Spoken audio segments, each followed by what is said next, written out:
সালামু আলাইকুম। দেশ এবং দেশের বাইরে যে যেখান থেকে আজকের ভিডিওটি দেখছেন সকলকে সাদর সম্ভাষণ।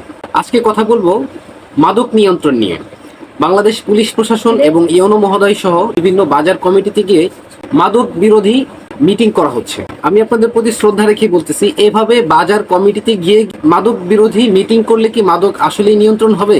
পলিথিন ফ্যাক্টরি বন্ধ না করে বা যদি পলিথিনের দোকানে অ্যাটাক করি, সত্যিকার থেকে পলিথিনের ব্যবহার বন্ধ হবে? কখনোই হবে না। অনুরূপভাবে আপনারা যদি মাদক যে পয়েন্টগুলো দিয়ে ইন হয় সেখানে যদি আপনারা বন্ধ না করেন, আপনি এভাবে বাজারে বাজারে গিয়ে সারা জীবনও যদি মাদক বিরোধী মিটিং করেন, কখনোই মাদক বন্ধ হবে না। অতএব বর্তমান স্বরাষ্ট্র উপদেষ্টা জাহাঙ্গীর স্যারের প্রতি আমার বিনীত অনুরোধ থাকবে, আপনারা যদি চান আগামী 7 দিনের মধ্যে বাংলাদেশ থেকে মাদক নিয়ন্ত্রণ হয়ে যাবে, I think you know that how to solve this problem. So I have humble request to you, please do attention.